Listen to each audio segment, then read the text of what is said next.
Hello, for my application presentation this week, I decided to focus on quizlet.com and the many benefits that it has.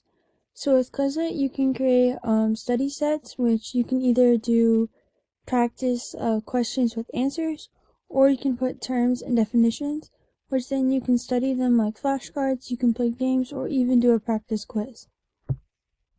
So with this, I'm going to now show you how to create a study set. So instead of doing a term and a definition, I'm just going to create practice problems for math. So let's say I want to do multiplication. Oops. Multiply and divide. And then you can add a description, or you could also add a school name or a course. But for this purpose, I will not be doing that. So now I'm going to start creating the practice problems. So for the term, you could put 10 times, and you could do like an x times 10. And you could actually, it'll give you sample ones at the bottom that you can choose if you want to choose one of those. And then you can put 100 because that's the answer. And then say for dividing, you could do 40 divided by 4. And then that would be 10. And then you could just keep on creating more sample problems.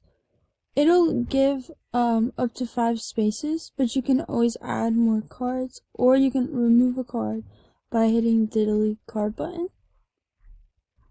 You can also add an image as well.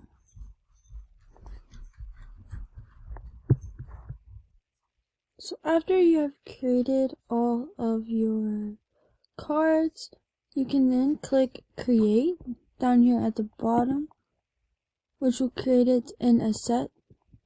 But one thing that you do have to do first is set a definition language. So for example, if you don't have students that speak English, you can also make it Spanish or whatever language they speak to make it more accommodating for them. So you just have to click choose language, and then you would put English in this case.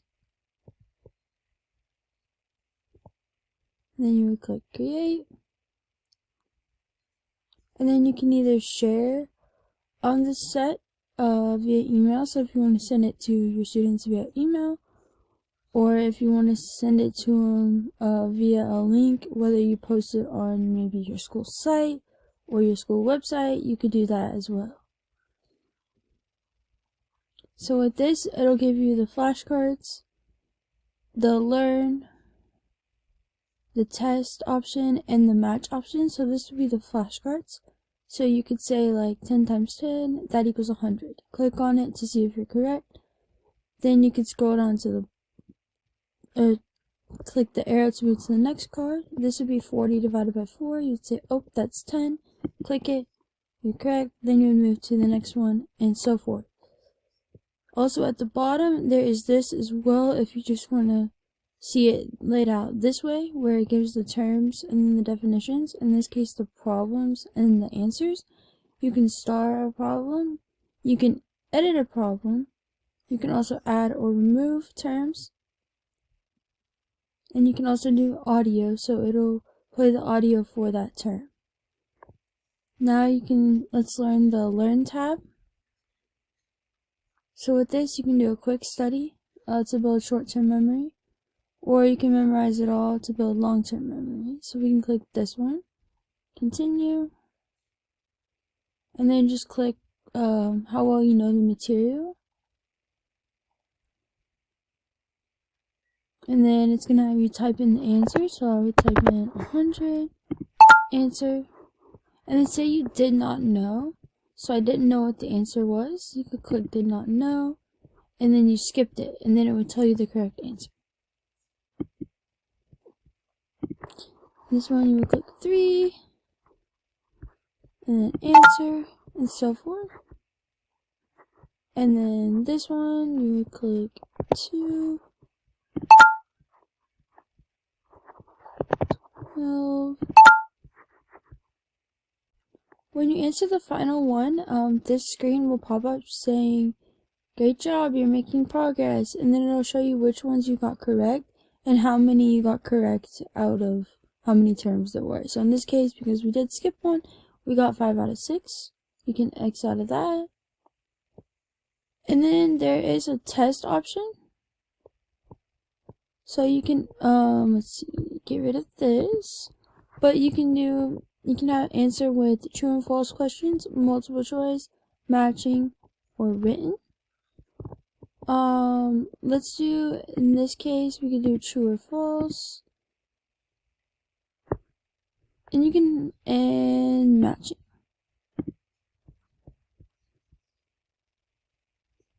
So we say 21 divided by 7 is 2. That would be false. And then 14 divided by 7, that is 2, so that is false. And then this one is matching. So you would just drag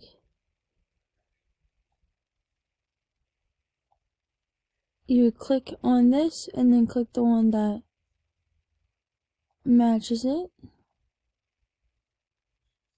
And then when you're done, you would click submit test. But also you can then print the test if you want students to work on it non-digitally. But if you submit test, and then it looks like if you skip some questions, you can go back and review skipped questions. It'll make sure that you answered them all. So in this case, that is false. Now you can submit tests, and then they'll give you the students the results. So with this, students can then see and practice the definitions and math facts with this one. Or if a teacher wanted to, they could actually print the test and have students answer it on paper, and then you could actually get a score from that. And then there's match too, which is basically just matching the definition and the term. So with this all being said, quizlet.com is very beneficial in the classroom because students can practice about anything, terms, definitions, concepts, and practice them and see what they know and what they need to work on, which can help them for a test. Teachers can also use this to test students' knowledge. And yeah, basically the app is just really useful overall in the classroom. Thank you.